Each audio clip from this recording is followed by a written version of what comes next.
This is a Live Eco Style production.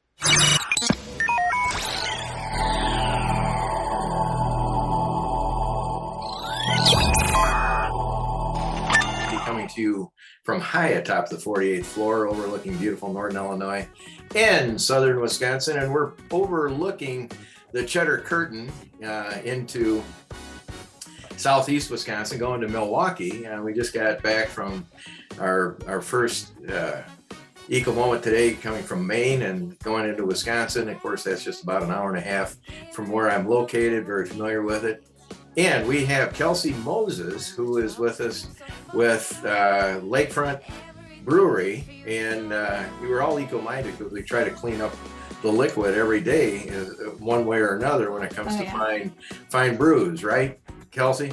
Absolutely, yeah. Thanks for having me, Randy. Like I said, I'm Kelsey Moses. I do excise tax and compliance here at Lakefront Brewery. We are located, as you said, in Milwaukee, Wisconsin. We were started by two brothers, Russ and Jim Klisch, back in 1987. We've been at our location since 1997 in Milwaukee, Wisconsin. We're actually located on a brownfield that was remediated. Our brewery has a white roof that reduces heat absorption and reflects up to 90% of sunlight and helps reduce the ambient temperature around the structure and helps reduce the urban heat island effect. Since our inception, Russ Klisch, the owner, has been very at the forefront of the green movement. Everything he does is kind of with environmental effects in mind. Early on, we got a heat exchanger that helps us reuse hot water from our wort boil. We push cold water through that, takes the heat from the boil and fills our hot liquor tanks. So we're reusing heat in that way. Our state has some of the luckiest cattle, I would say, in the nation, because they get a lot of our spent grain. Which, when we're all done brewing, that goes off to feed those happy little cows. We also have a rain barrel program here that we help. We host rain barrel building workshops where we'll reuse our sorghum barrels to collect rainwater. That's great for, saving water in a drought. It's great for reducing stormwater runoff. It helps prevent flooding. And like I said, conserving water during droughts. Now, those tanks or barrels that you have, you store the water underground then initially, or do they stay in the barrels, or how does that work? No, so that's our sorghum. We make a gluten-free beer called New Grist, and we use rice syrup and sorghum syrup in that beer rather than barley or any other malt. So we have these big drums that they come in, and when we're all done using those drums, we'll give away or sell those drums, and then we have rain barrel kits that you can set up. So that's just something that you would put, under your downspout to collect rainwater that is coming off your roof.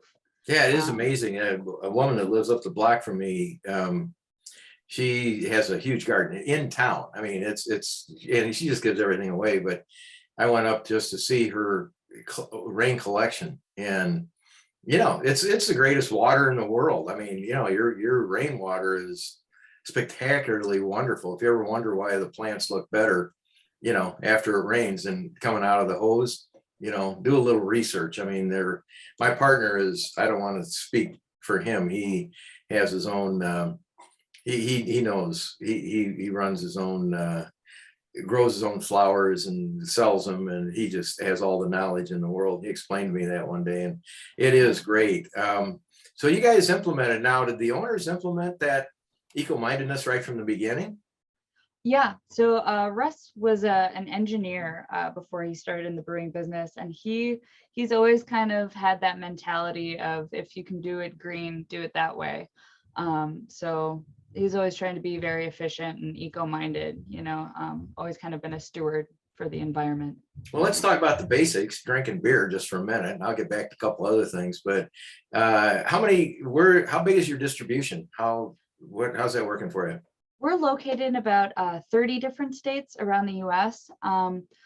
Our distribution, for the most part, if we're in another state, it'll be our gluten-free beer, New Grist.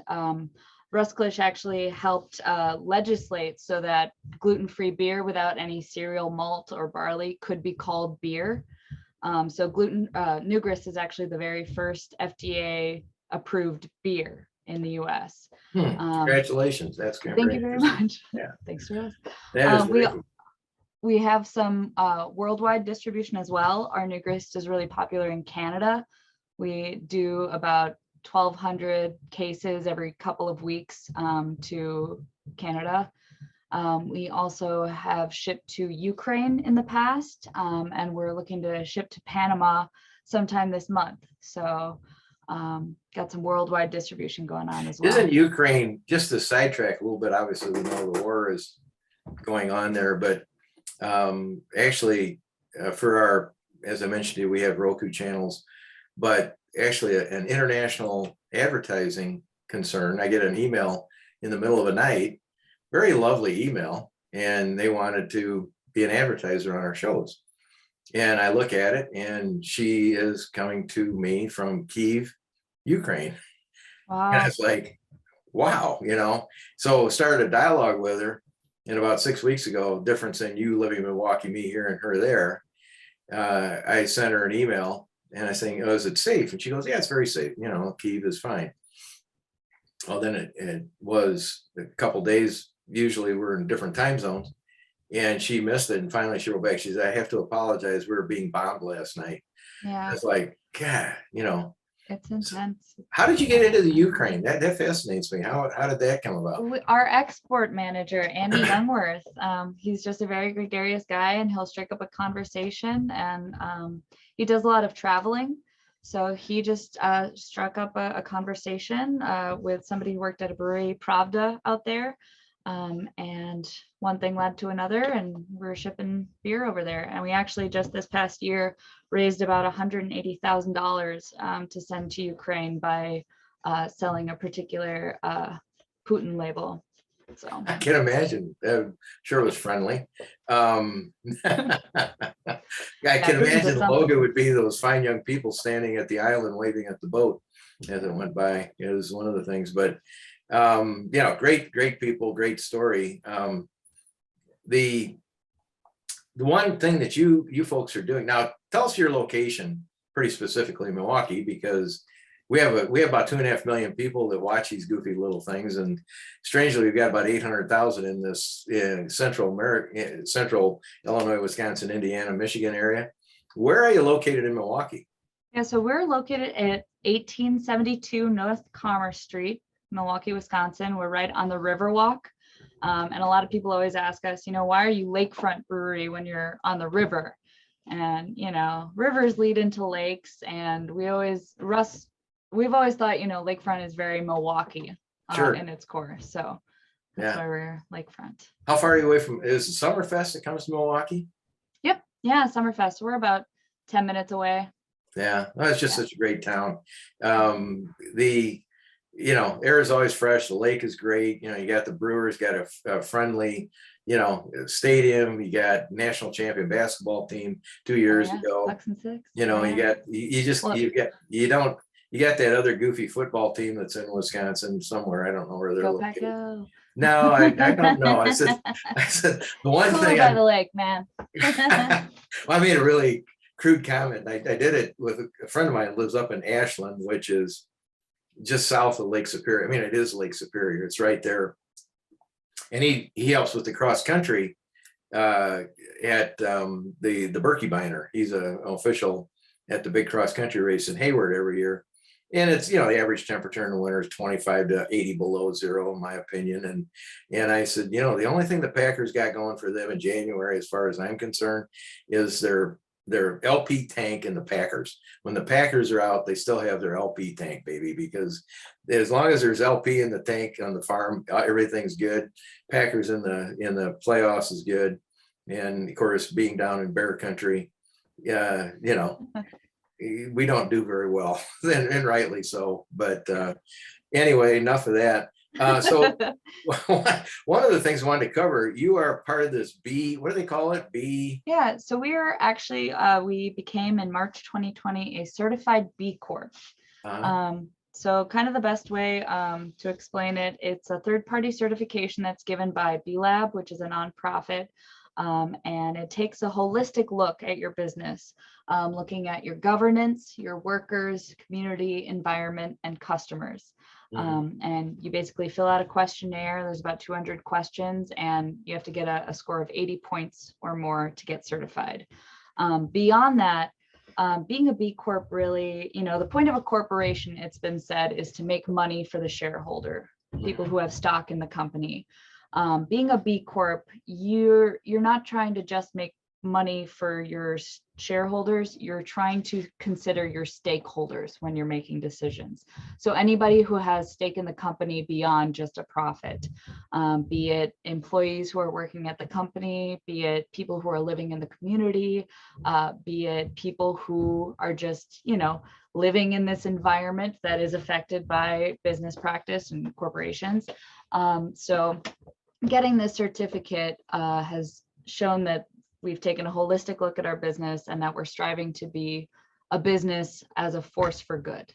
Yeah, and that's great because Wisconsin has a good, I don't know if it's called the Green Plan or, it's Wisconsin Green or something like that, but it's a certification on its own that they had for years. But it's great that you are tending to the dialogue and helping people. I think what those certifications do is help create the dialogue so that people can change and get better and understand where they're good and where maybe they need improvement, and it could be somebody. Now, are you the only brewery that's in that classification? We are the only brewery in Wisconsin that has received that certification. Other breweries include New Belgium in Colorado, Brewery Vivant in Grand Rapids, Michigan, Allagash in Portland, Maine.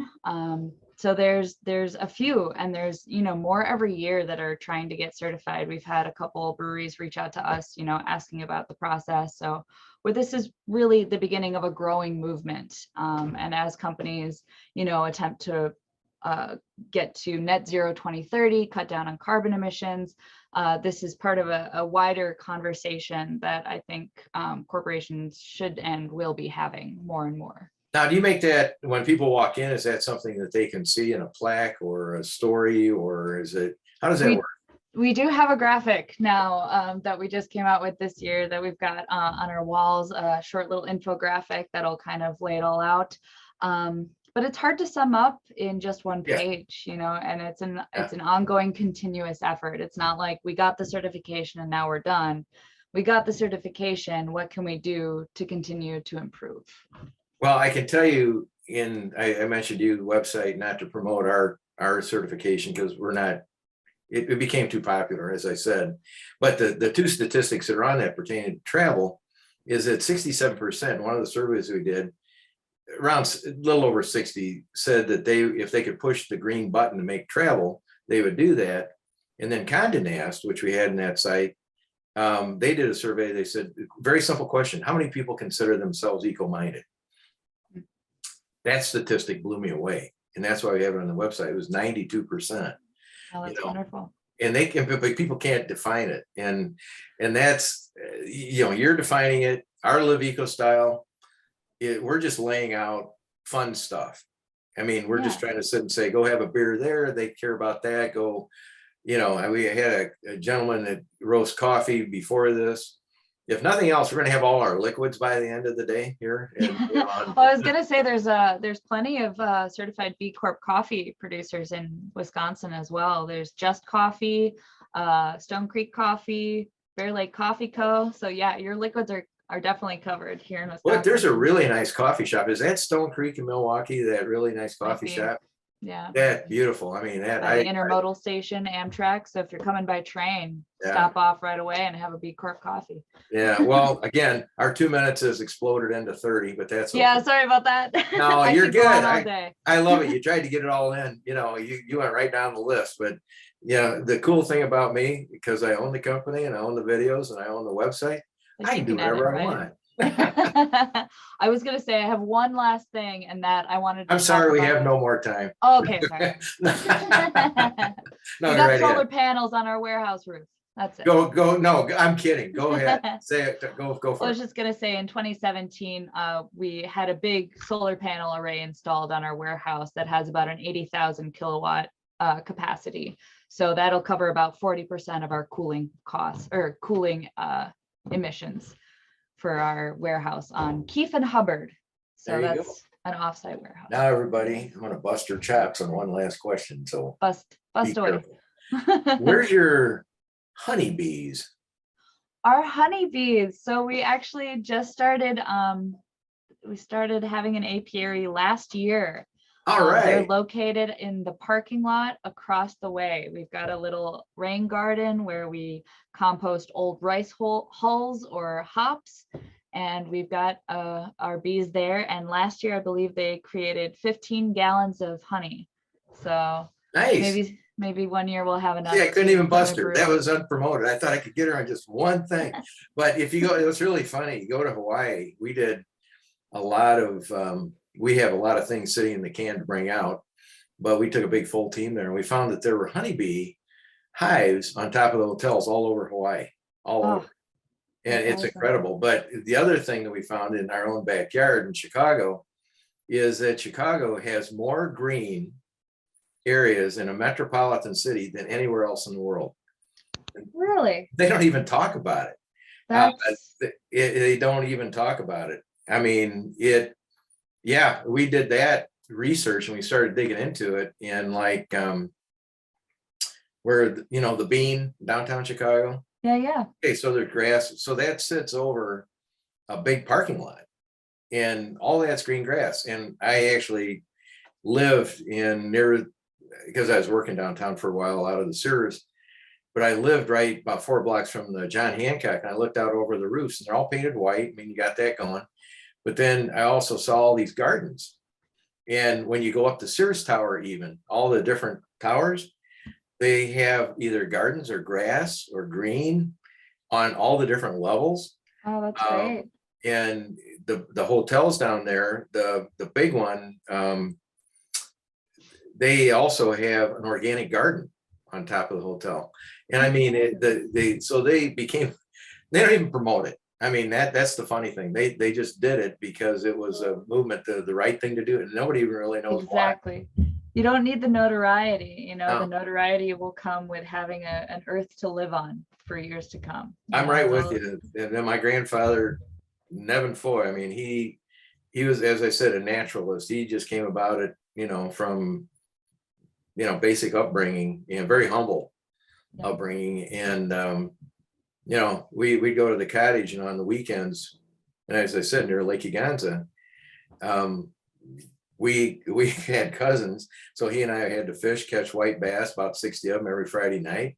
Oh, And go out nice. and get the night crawlers in the yard to go get them. And then my grand would come up on Saturday morning. We hunted strawberries and endive and, all cool. kinds of things in the woods. And he and I would go out and big turtles. He knew how to make turtle stew and frog Oh, legs. cool. And, I mean, Up at our cabin, it was walleye. well, we didn't have enough walleye. This was Lake Eganza. They unfortunately, they had sturgeon. We had this one big sturgeon, about 70 pounds in our bay that Oh, wow. he would have 10-year-old Randy try to catch every Friday night. Never did, of course. But yeah, when they had to drain that lake years ago and they found these 70, 80-pound sturgeon, nobody knew that really, I mean, in Lake Eganza. So. Wow. That's funny you bring up sturgeon. I know we've gone way beyond the 2 minutes, but one thing I was just Oh, wait a talking to minute. I got to Russ. get permission again. Okay. Great. Go ahead. But Russ was just telling me about this Adopt a Sturgeon program that's here in Milwaukee. Because of all the dams that have been built, it's harder and harder for sturgeons to get where they need to go to mate and breed. So you can actually adopt a sturgeon and they'll chip it, and then they'll tell you when it's mated, and you can kind of Really? follow it as they're trying to increase the sturgeon population. So have you ever figured out why our sturgeon in terms of caviar isn't as good as Russian sturgeon? I mean, I don't know, how many dams does Russia have? That might have something to do with it, because when you I get don't rid know. of the dams, the water quality gets better, the Yeah. sturgeon can mate more freely. So I don't know. I mean, I've been around, I've seen sturgeon. The other thing is,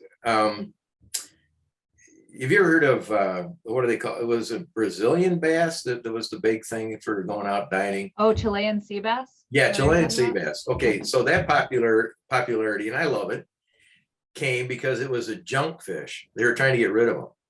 So people, Ah, yeah, so they said, okay, let's make it mainstream. well, So same the thing sec- with lobster, right? Yeah, That used to be like, yeah, exactly. Well, then the next one, you seen the lionfish? That real Mm-mm. stingy. Well, yeah, it's a saltwater fish, and it's a beautiful fish. If you had an aquarium, you'd want it, but it's poisonous, and it's sort of bony. And there's millions of them somewhere off South, but it's really a fish nobody wanted to eat. Well, that's the second generation now that they're trying to turn into the Chilean sea bass, you know. Ah. Well, And that's then like a great eco thing too. Like, what do we have a lot of that we have to convince and do the marketing around to Yeah. say, you know, this is the next big thing. Put it on TikTok. It's this fish. I'm not doing TikTok. I draw the line. I am done. Not Yeah, doing. me neither. I've seen it. I don't get it. I'm sure the people, the great marketing, I'm sure you use it, but for me, I'm gonna, even though, Instagram? Is that? what's Instagram? It's like picture book. That's why I like it. There you go. Colors. I got my Crayolas. So, Yeah. you know, just because my prom, the car was the Chariot, you don't have to, you know, 2 wheels and a horse. Come on. I'm not that old. Even though I'm 73, I still try to remain youthful. So it's, Oh, for sure. Well, you're living the eco life, you know? yeah, well, I actually have. That's one way to- That's actually naturally. I decided after high school, and it just nothing crazy. I just don't drink a lot. I don't smoke, and Yeah. But when you do drink, you drink a delicious Lakefront Brewery beer. well, what's the number one? We got to get to that. I got to put some more Kosher, quarters in. gluten-free. Yeah. Well, if I come up there, we'll have some. You have to sit me down. I'll put on my distillery channel hat. Oh, absolutely. Yeah, we'll get you a flight, give you a tour. Yeah, do the that'd whole be thing. awesome. Kelsey, you're a delight, and as we come Oh, you back too, to Randy. these- Thanks for having me. yeah, we're gonna expand these, but our 2 minutes now. I can't have anybody else on the rest of the day. My time is Sorry. over. It's so sad, but you're a delight. Thank you very much. Give my best to everybody there at the lakefront. Thanks And so much, cheers. Randy. You have a great day. Prost. Have a good Okay. one. Bye bye.